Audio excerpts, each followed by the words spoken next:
You know, the way combat is done in the Universal Century is rather interesting. Most modern advancements like drones, smart bombs, guided munitions, and even radar are completely useless thanks to the invention of the Minovsky particle. However, some advantages did come up thanks to the particle's existence, but sometimes people would take advantage of it in more devious ways. So today, we're going to take a look at Zeon's mobile suit-sized war crime, the Camouf.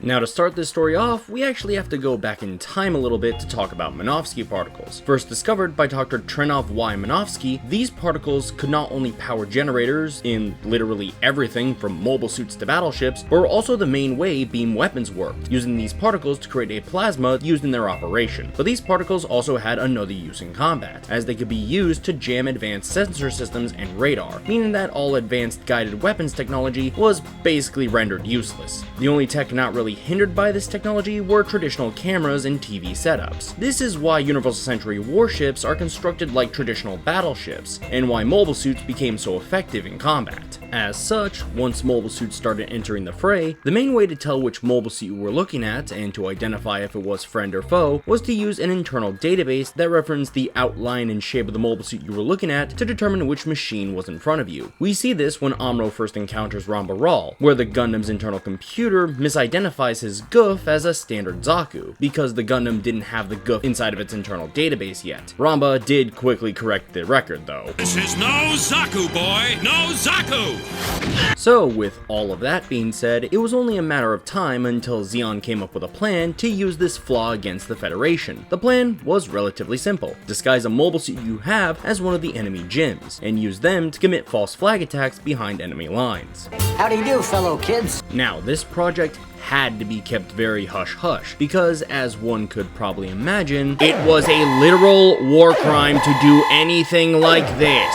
Under the terms of the Fourth Hague Convention, signed in October of 1907, having a mobile suit like this in any capacity would be extremely illegal. But let's call it how it is, since when has some stupid treaty stopped Zeon from doing whatever the heck it wants? And so, a strange new mobile suit was developed by mixing several pieces of Zeon tech together, using a combination of Zaku parts on what appears to be a Zota frame in order to give us the Camouf. Standing 17.5 meters tall and having an empty weight of 51 metric tons, the Camouf, short for camouflage, was a purpose-built design to be used in highly illegal false flag attacks. As such, the Camouf was designed to mimic the gym as closely as possible, with a visor over the mono eye, a pair of protrusions on the head to mimic Vulcans, and even a metal tube on the backpack to make it look like it had a beam saber. However, the Camouf shared the same reactor as the Zaku 2, with a power output of 976 kilowatts, meaning that it was still stuck with good old conventional weapons. Another interesting aspect about the Camouf was its armor. The Federation gyms were made out of sturdy titanium alloy, making their thinner builds much more durable than Zaku's steel armor plates. The Camouf, however, needed to conform to the shape of the gym, and as such, had an extremely thin armor plating, making it even less protected than any other Zeon mobile suit. Now, a lot of people might actually laugh at this thing and say it looks nothing like a gym. It has a mono eye and a set of power pipes on the torso, for crying out loud. But remember, this disguise was made to fool scanners on mobile suits and warships that were under high Minovsky particle interference, meaning it only had to work at a distance. And when viewed from further away, and if you squint your eyes a little bit, it is harder to tell it apart from a standard gym, now isn't it? Now, as one could expect of a machine of this kind, it was using a bunch of standard Zeon weapons. Its primary weapon was a 135mm anti-ship rifle, an armament carried over from the Zota. This was mainly used because at the time of the Camouf's deployment, the Federation still had a very heavy fleet-based battle doctrine. However, the other weapons that the Camouf had at its disposal were slightly modified. The Zaku machine gun, for example, had a smaller magazine that conformed more to the body of the gun, making it appear closer in form to the 100mm machine gun that the Federation used as a standard armament around this point in time. Same story goes for the Zaku bazooka, which had an extra set of metal parts to make it appear more like the Federation's hyper bazooka. And it was the same story with the shield, which was actually a standard Zeon spike shield with additional armor plates over the top to make it appear closer to the Federation's standard shield, even with a boxy Federation cross on it to really sell the look.